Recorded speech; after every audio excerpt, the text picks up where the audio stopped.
Namaskar. Namaskar, everybody. Swami Atmagyanji is traveling. He is in California, visiting old friends where he was before he came here. For 16 years, Swamiji was in Trabuco, in the branch of our Hollywood Center. Now he's visiting, short visit for a week. He'll be back next Wednesday. Let us begin with our prayer.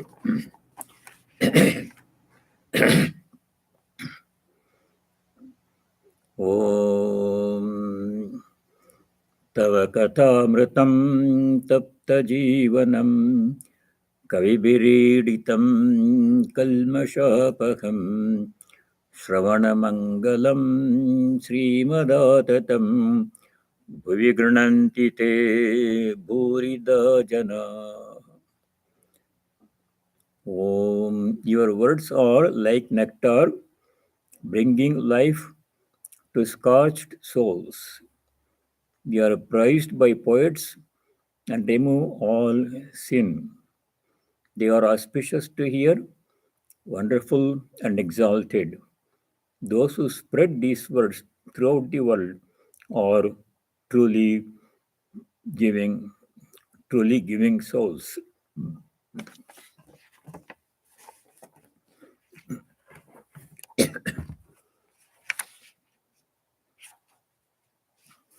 Let us study this chapter.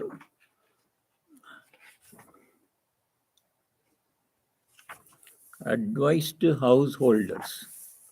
This is on page 111 of the English Gospel. The date is August 13, 1882. This is right after Sri Ramakrishna's visit to Vidyasagar. Chapter 4, Advice to Householders. August 13, 1882. The master was conversing with Kedar and some other devotees in his room in the temple garden. Kedar was a government official and had spent several years at Dhaka in East Bengal, where he had become a friend of Vijay Goswami. The two would spend a great part of their time together talking about Sri Ramakrishna and his spiritual experiences. Kedar had once been a member of the Brahma Samaj. He followed the path of bhakti. Spiritual talk always brought tears to his eyes. It was 5 o'clock in the afternoon.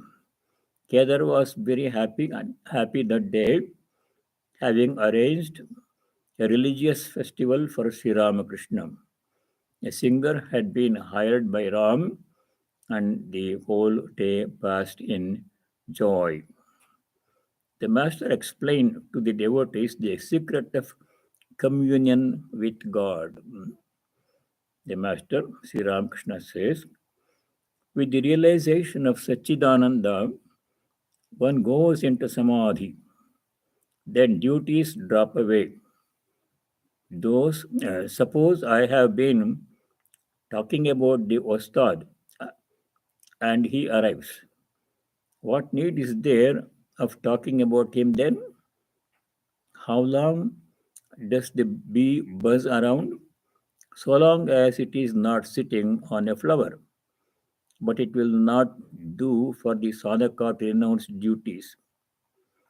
He should perform his duties, such as worship, japa, meditation, prayer, and pilgrimage. How long does no? It will not do for the sadhaka to renounce duties.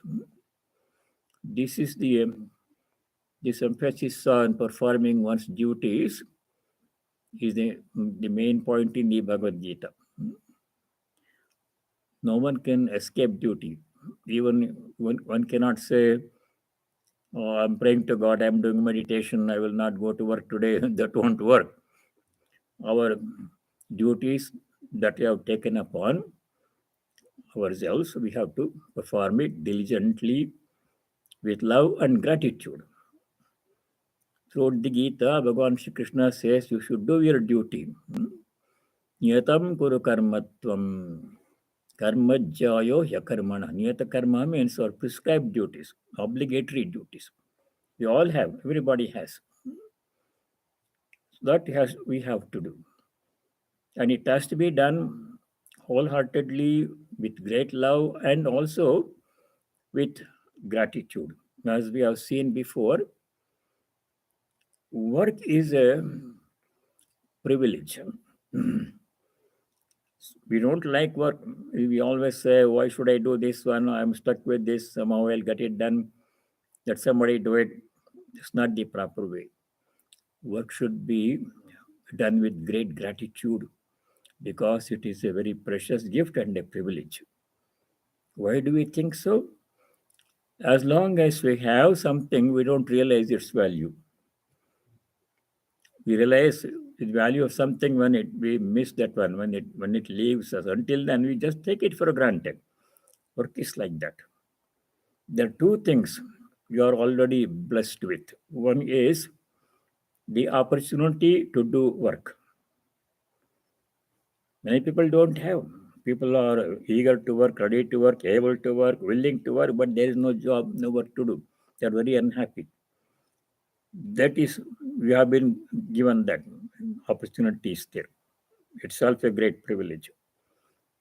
Second gift is the ability to do work. Many people have a lot of work to do, but they cannot do for various reasons, disability, sickness, or whatever. They feel very sad. I wish get up and I wish should be able to get up and do something.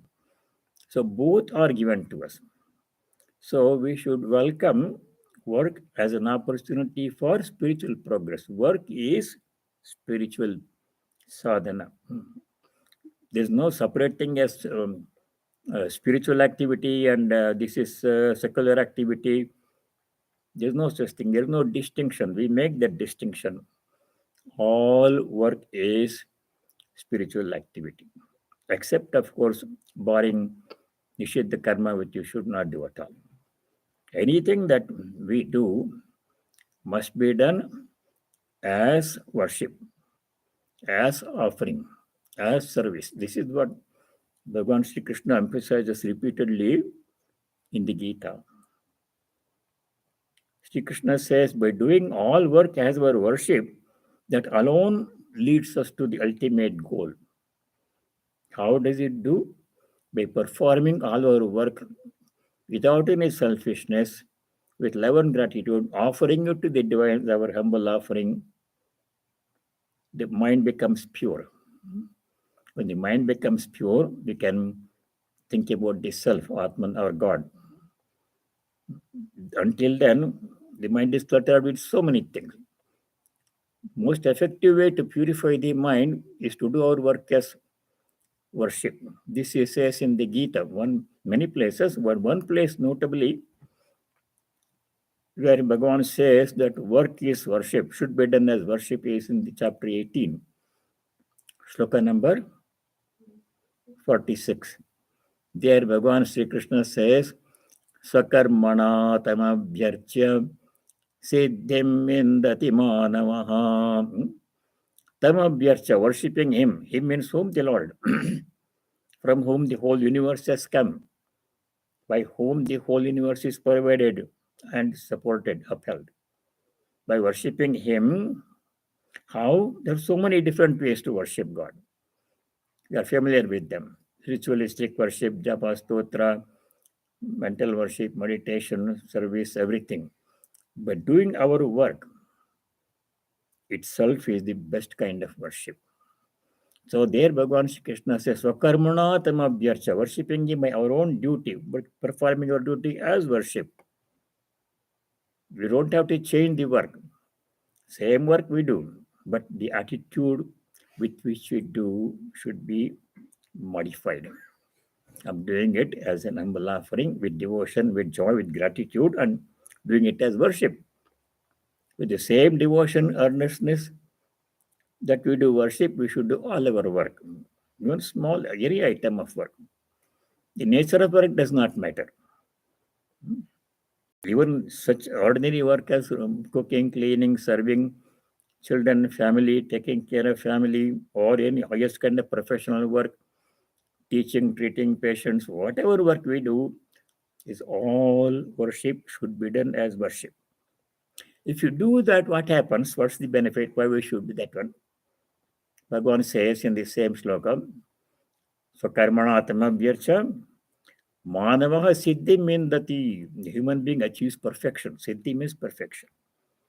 Perfection means what? The word Siddhi, Samsiddhi comes in several places in the Gita.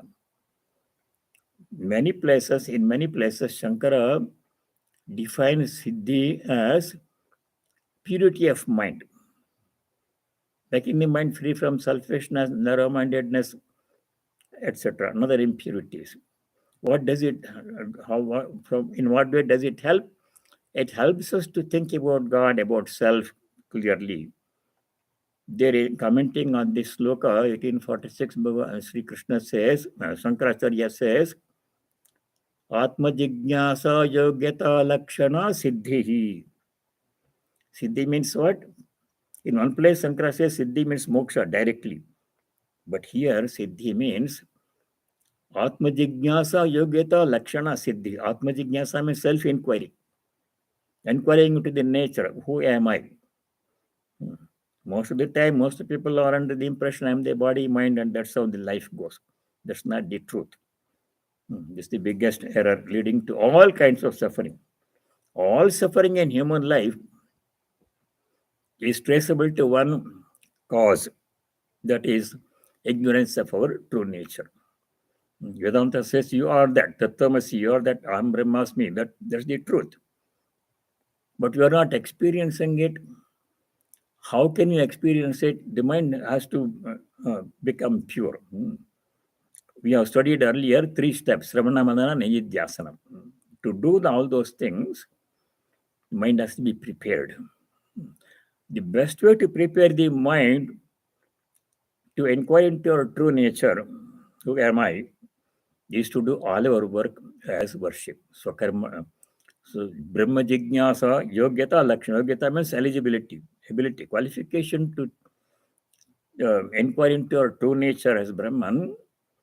That will be achieved by doing all our work as worship. So, in many places in the Gospel, Sri Ramakrishna also emphasizes you have to perform our duty. You should never refrain or try to escape from work. So that's what he is saying here. How so long as it is, but it will not do for the sadhaka to renounce duties. Duties have to be done.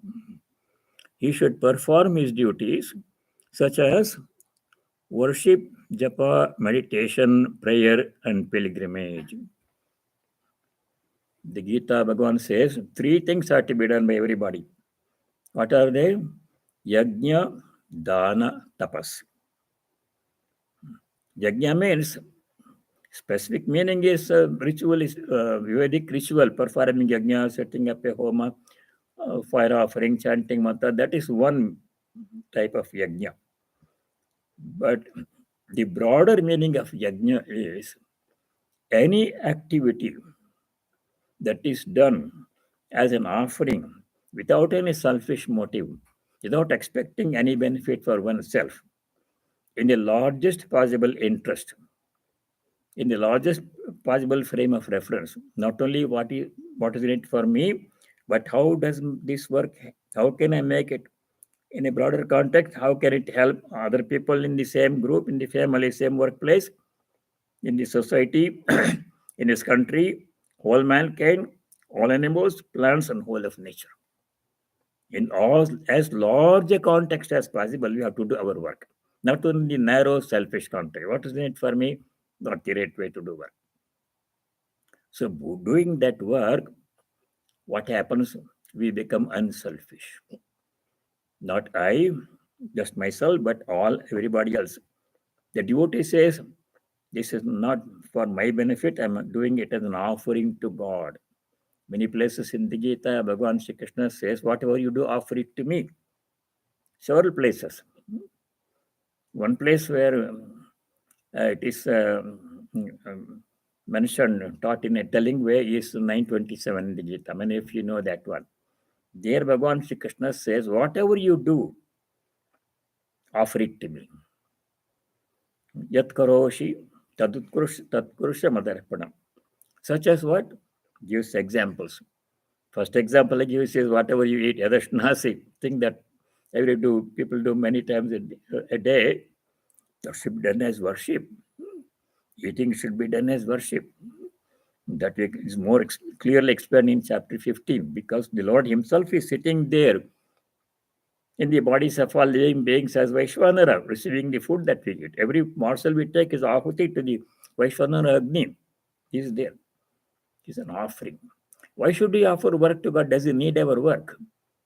God does not need our work. He is the Lord of the whole universe. So why should we offer them?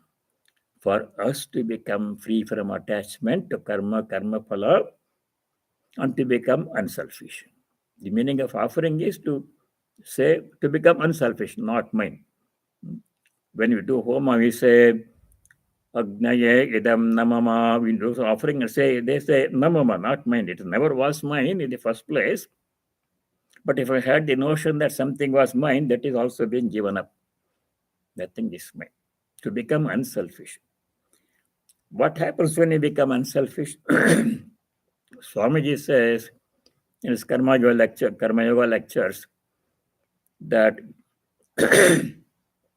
the more unselfish you become, the closer you approach God.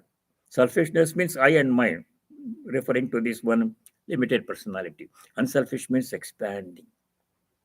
And eventually, in the limiting case, when a person becomes totally unselfish, what happens? One with the divine. Swamiji says only this Mahavakya for our age is Swamiji's short sentence: unselfishness is God. That's what he said. That's the benefit of doing all our work as worship. So all work that we do, that we have to do, should be welcomed as a spiritual practice, because through work alone we can reach God. That's why Sri Ramakrishna many places emphasizes, do your duty. Whatever is your duty, you have to do it as if it is worship. It is worship with love, with gratitude, with unselfishness, as an offering, as a service. That is what he is saying here. It will not do for the sadhaka to renounce duties. He should perform his duties such as worship, japa, meditation, prayer, and pilgrimage. Yajnadana tapah karma natyajyam karyameva. 8 chapter 18 verse 5 and 6. These three things, yajnadana, tapas, or to be, it should never be given up. Karyameva have to be done. Yajna means doing all our work as offering, as sacrifice. So that is this instruction here. He should perform his duties such as worship, japa, meditation, prayer, and pilgrimage. If you see someone engaged in reasoning, even after he has realized God, you may liken him to a bee, which also buzzes a little even while sipping honey from a flower. A bee is buzzing, making no noise, as long as it is hovering around flowers. But when it lands on a flower and starts sucking the nectar, then all sound stops. So when we reach God, when we realize our true nature, there is no more talk, there is no discussion, there is no question answer, there is no doubt.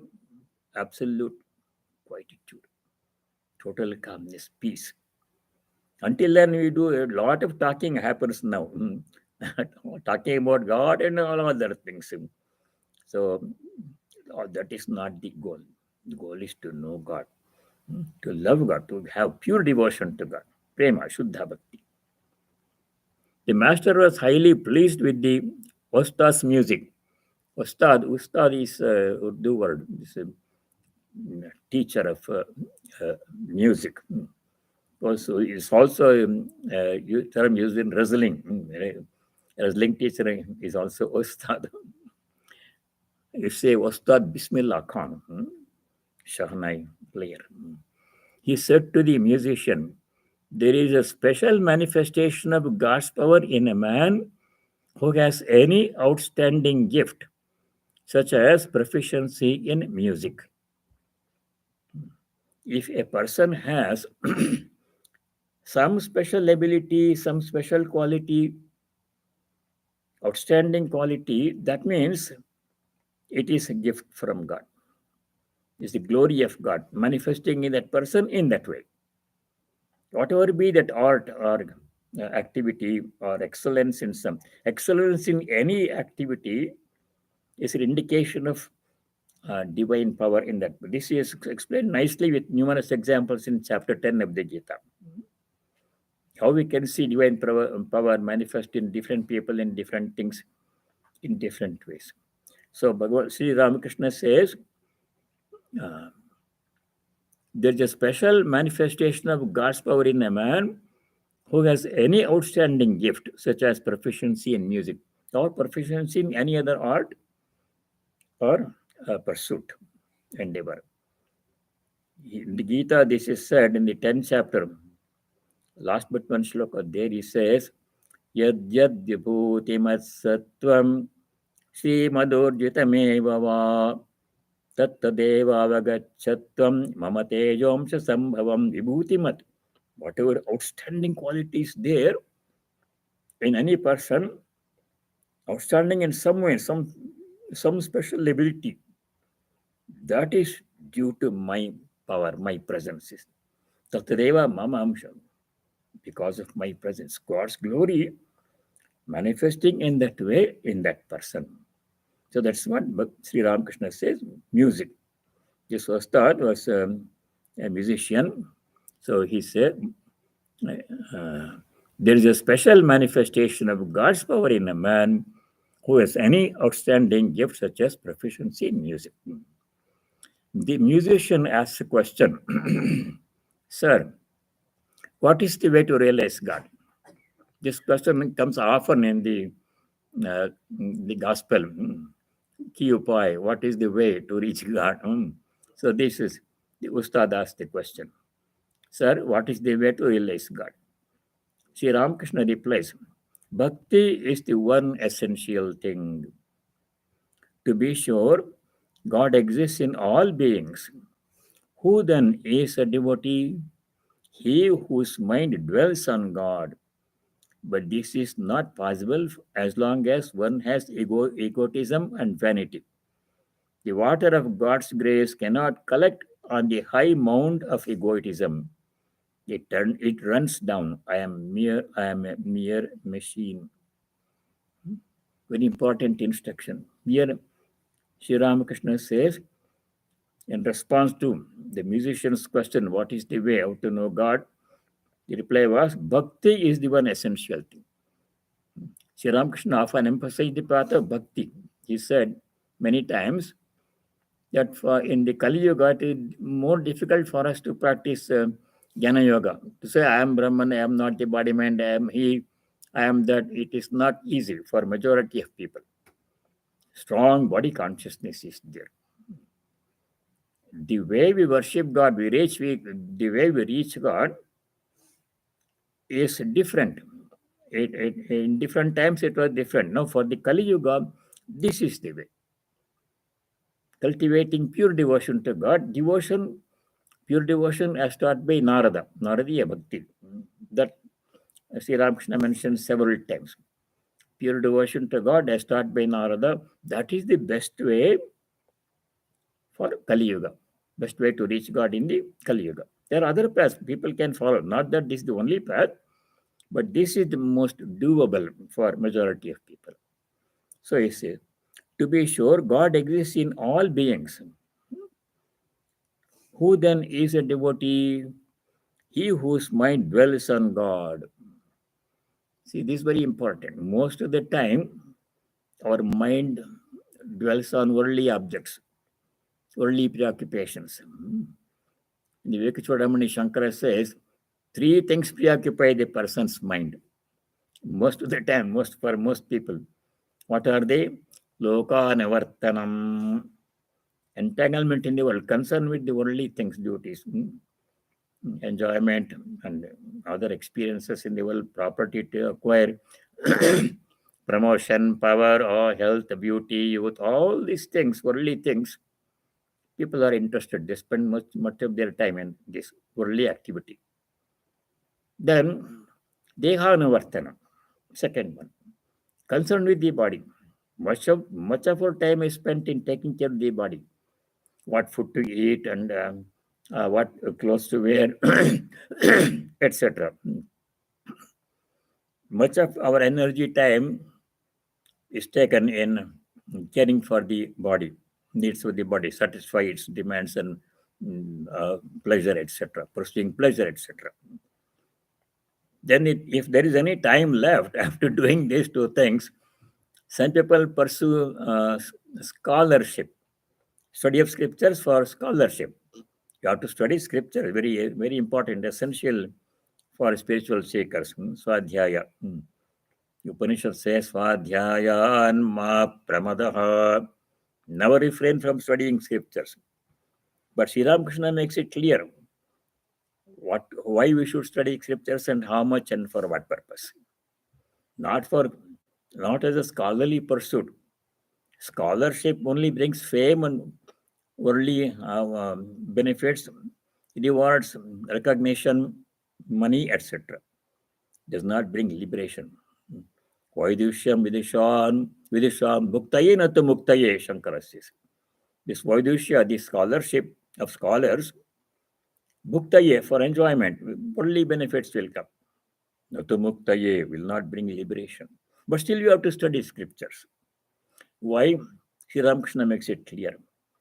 Study of scriptures is necessary for two reasons. One is, scriptures tell us what is the goal of life. Being born as human beings, what we should do with this human life. Most precious gift, human birth. Second thing scriptures do is they tell us how to reach that goal. That's all. They're like recipe book. Scriptures are like recipe books. The recipe book tells us to prepare a certain dish, what ingredients to acquire, and how much of each. And then it tells how to prepare the food, how to mix them together, how much to heat, and all these processes. That's all. Then we have to put it into practice. If you keep on reading recipe book every day, memorizing all the recipes in English and French and other languages, we become experts in recipe recitation. But where is the dish? So he says you have to put into practice what the scriptures ask us to do. Then we reach the goal. To that extent, scripture study is necessary. So, Shastranuvartana, people spend a lot of their time, some of them, in studying scriptures for scholarship, as a scholarly person. That's not necessary. We have to, here says, but this, as long as it,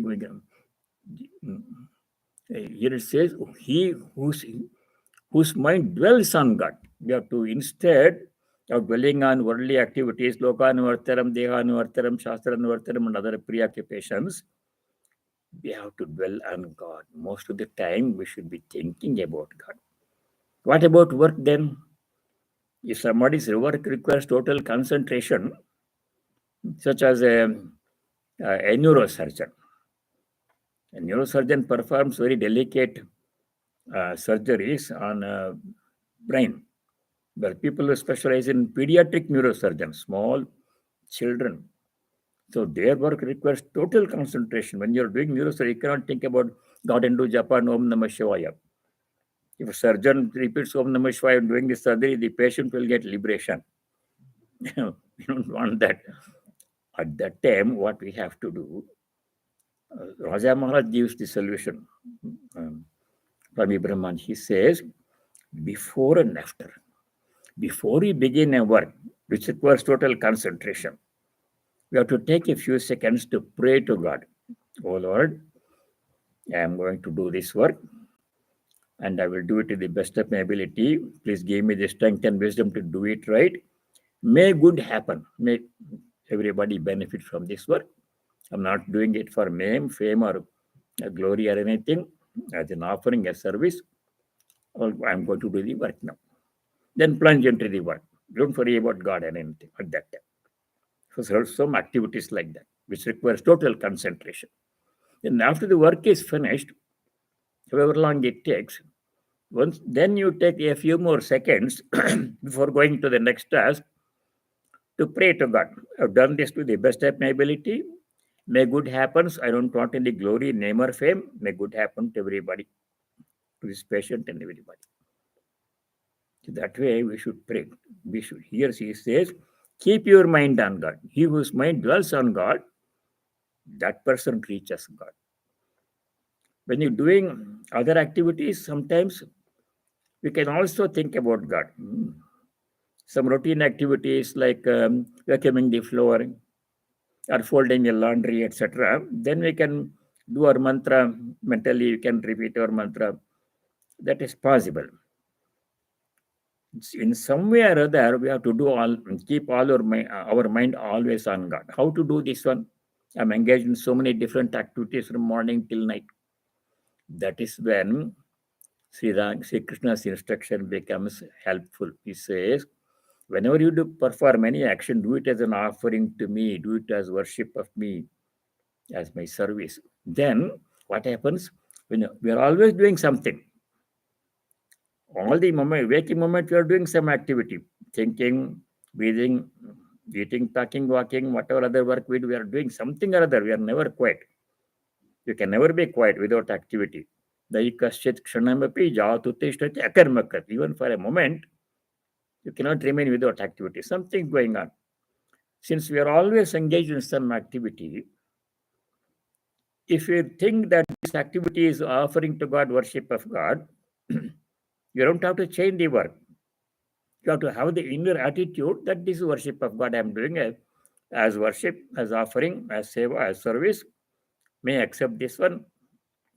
If you keep that attitude, then since we're always doing something, some activity, our whole life becomes an unbroken stream of activity. When are we not working? Even during sleep, our mind is projecting some dream, something is happening. Only in Sushupti, we are not doing anything. But bodily activities are continuing. So when we do all our activities at worship, we are always in communion with the divine. We are never separate from him. That's what Bhagavan Sri Ramakrishna is saying here. He whose mind dwells on God. But this is not possible as long as one has egotism and vanity, I and mine.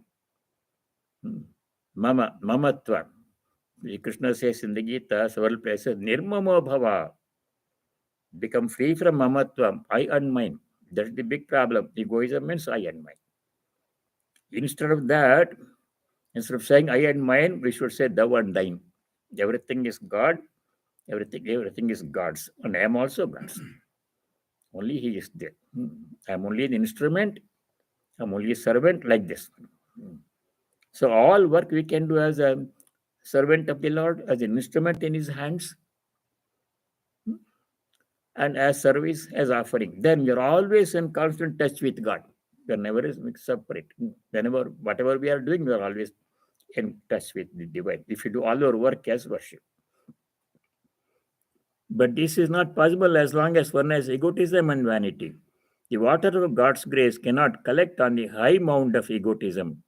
It runs down. I am a mere machine. There's a very famous song that all of you know, Shakalita Maricha. There it says, Ami Jantra Timi Jantri, Ami Gar Timi Garani, Ami Rato Timi Rakema, Jeman Chalo Temni Choli.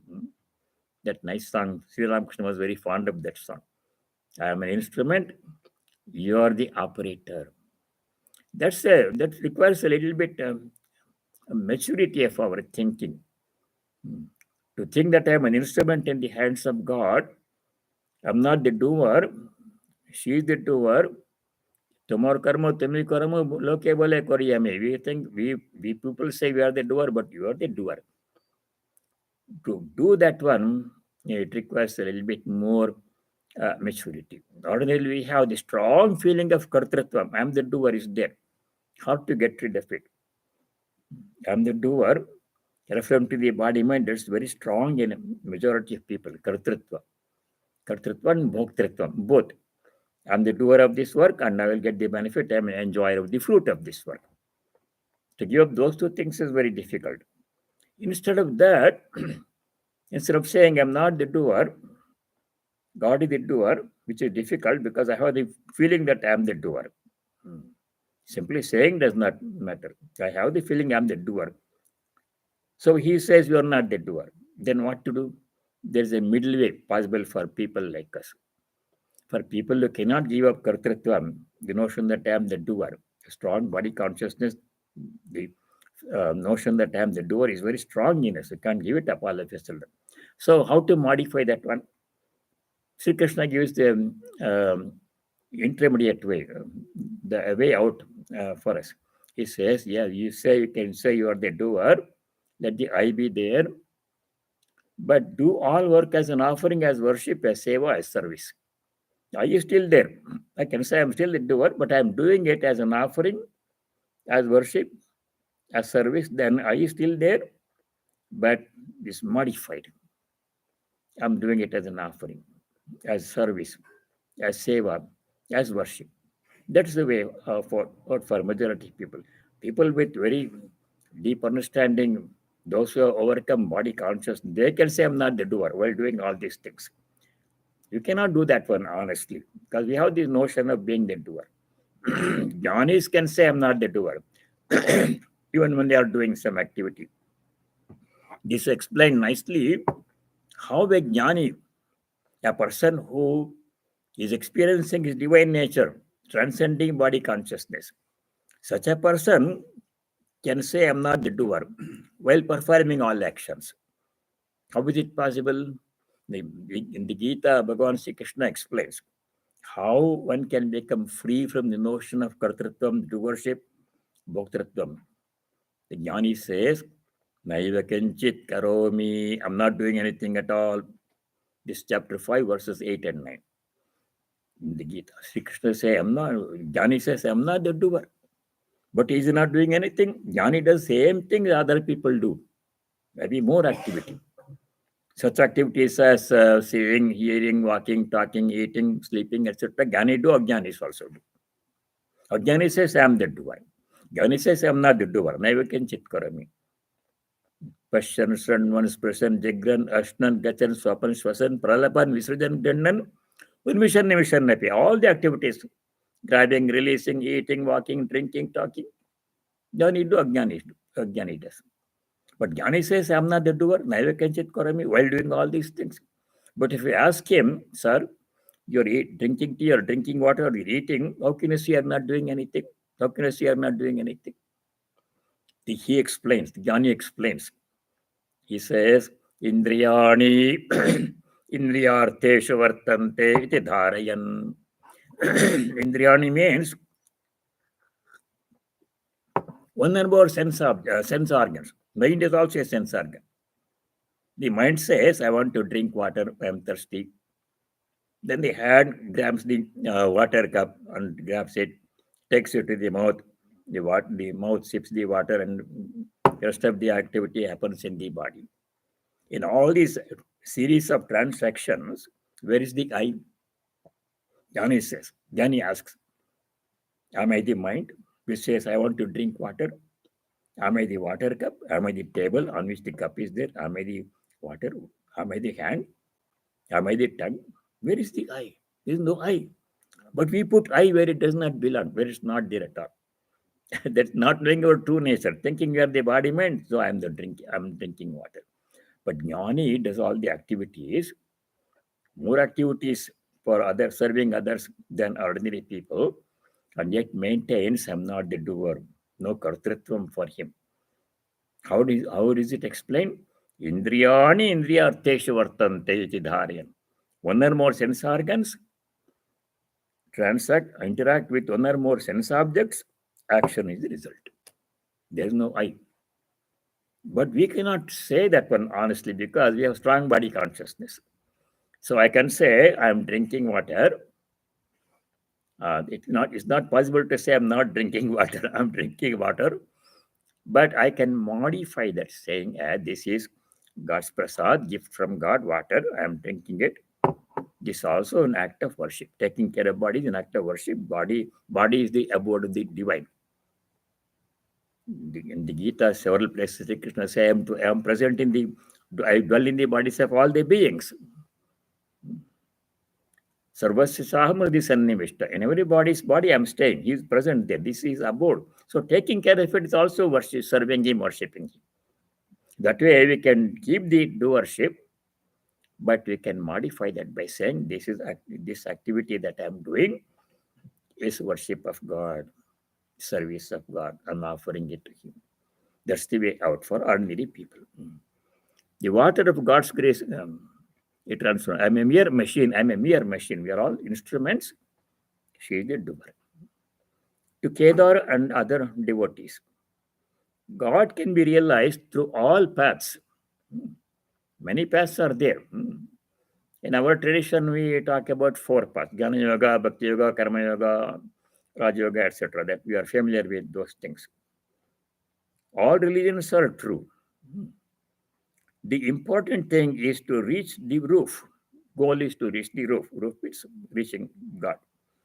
You can reach it by stone stairs, or by wooden stairs, or by a bamboo steps, or by a rope. You can also climb up by a bamboo pole. Many ways to reach the goal. Goal is one, paths are many. Actually, as many paths are there are seekers. Sri Ramakrishna says. We can all reach God, say one common destination to reach God. But we don't have to travel in the same path as somebody else is doing, can carve out our own path. Swami says that each seeker can carve out his own path to God. And no one should claim my path is the only path. The way you are traveling is not right.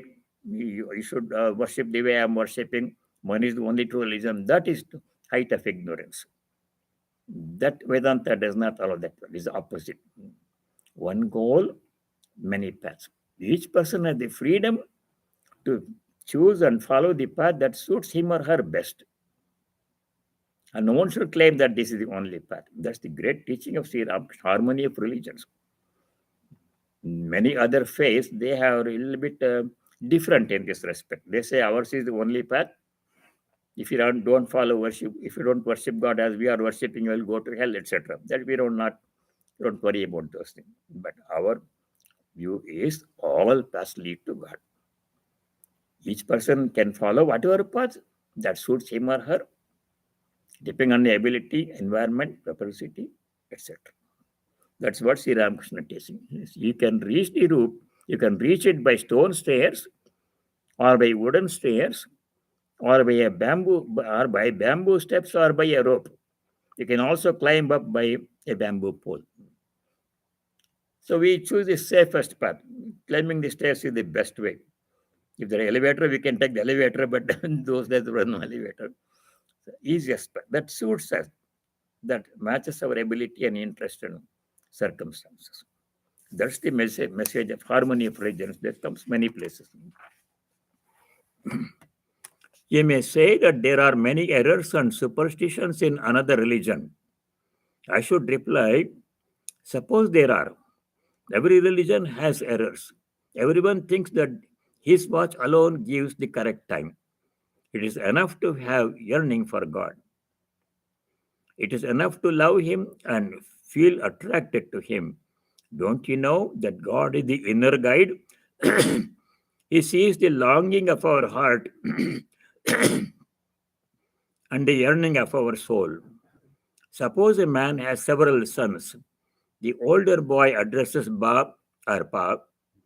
Now, will the father be angry when those who address him in this indistinct way? The father knows that they too are calling him. They too are calling him. Only they cannot pronounce his name well. all children are the same to the Father. Likewise, the devotees call on God alone, though by different names. They call on one person only.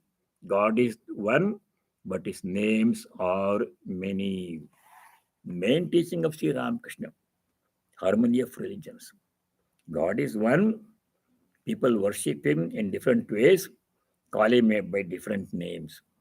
Several times he explained this one. One example he gives is yes, there is a lake, people are collecting water from the lake. They refer to the water by different names. Some people call it jol, pani, tirtham, water, like this one. But the water is the same, names are many, substance is one. In the Vedas also it is said, one truth alone exists and people refer to it by different names. Ekam sat, vipra bahuda vadanti. Vipra means a person who has known studied the scriptures. Veda pati bhaved vipraha. Definition of vipra, vipra is a brahmana. But when does a person become a vipra? When he studies the Vedas. That means scriptures. So vipraha bahuda vadanti. Those who know, who are well versed in scriptures, they say they talk about God in many different ways, using different names, worshipping different form, but all doing worshipping only one reality. One reality, many manifestations, many names, many forms, many ways, one goal. Just like reaching the top of a mountain by following different paths. People who are climbed to the Mount Everest, mountain climbers. Some people start from the Nepal. Their base camp is in Nepal somewhere. From there, they make their own route to the top. Some people start their base camp is in India somewhere. They start from there. Some people have their base camp in some other place, Tibet or China or somewhere. They start from there. When they start their journey, they're all far away apart from each other. But their goal is the same, to reach the summit. Their paths are different, very different. But as they continue their journey and as they approach the goal, the closer they approach the goal, the closer they are to each other.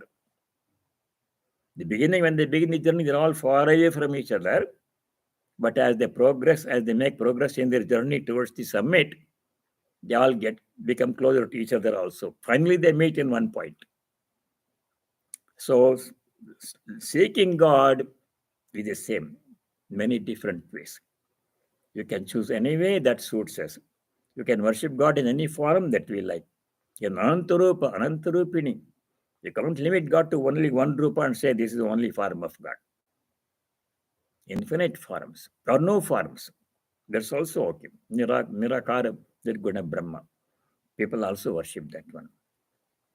And no one should claim that his path is the only path and others are going in the wrong direction like that one. So that is Sri Ramakrishna's main teaching. We should follow one's own path and should not speak ill of others' path if it appears to be different from their path. All children are the same to the Father. Likewise, the devotees call on God alone, and though by different names. They call on one person only. God is one, but his names are many. That's the end of that day's conversation. Another example is multiplicity of paths goal is one. If you imagine there's a big circle and God is at the center of the circle and seekers are all over the place. They are in different points along the circumference, far away from each other. A person who is at the bottom of the circle, to him God appears above him. He goes straight upwards. A person who is at the top of the circle, to him God he travels downwards. This guy who is traveling upwards, he says to the person, you are coming downwards in the opposite direction, you will never reach God. You have to go upwards, like as I'm doing. That is not right. Everybody will reach a center if they are going in their own. From every point, there is a unique radius to the connecting to the center. This person can follow his own path. Goal is the same. That's the main teaching. Sri Ramakrishna emphasized that teaching. There is no. Most quarrels happen on the basis of religion. My religion is good, your religion is bad, condemnation. Somebody says something about another prophet and whole disturbance, violence, killing. All that intolerance is not good. Acceptance of all paths, but you follow our own path. You don't have to change your path. Whatever path you are inherited in our tradition, whatever you feel like following, that we follow, we reach the goal. And others follow different paths, we should accept that, but we don't have to copy them. You don't force them to come to our path. It's not necessary. That's the main teaching. That day, that conversation ends that day. God alone, God is one, but His names are many. Then next day, August 24, 1882, Sri Ramakrishna was talking to Hazra on the long northeast veranda of his room when M arrived. He saluted the master reverently. Master, I should like to visit Ishwar Chandra Vidya Sagar a few times more. He visited once, he wanted to visit more.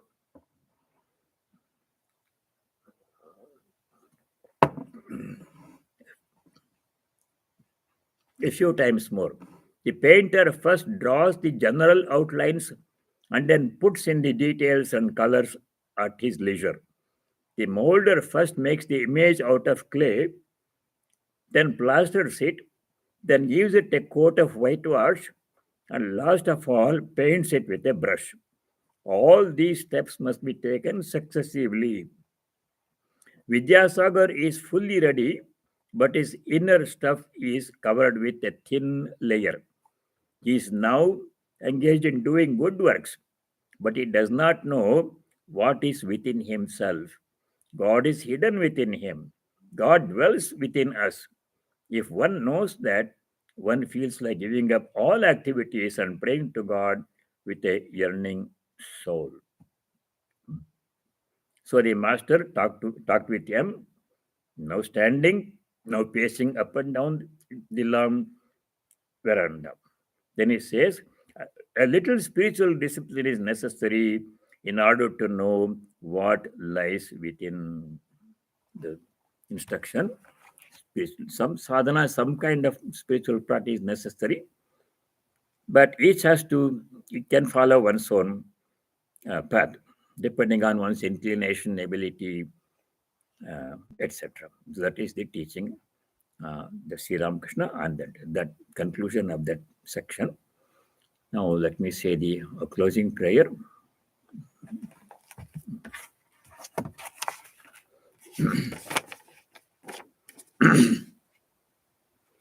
Om Niranjanam Nityamanantarupam Bhaktanukampadrita Vigraham Vai Ishavataram Parameshamidhyam Tam Ramakrishnam Shirasa Namamaha.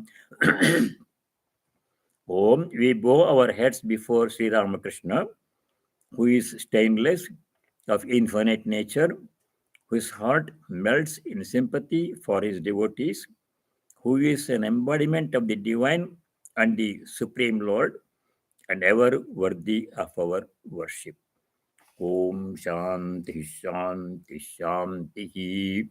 Om, may there be peace in our hearts, peace and joy in our hearts, Adhyatmika Shanti. May there be peace and harmony amongst all beings, Adi Bhautika Shanti. And may there be peace everywhere in nature, Adi Devika Shanti. Hari Om Tat Sat Sarvam Sri Ramakrishna Arpanamastu. Thank you all. All of you stay well, God willing. See you next week. Namaskar.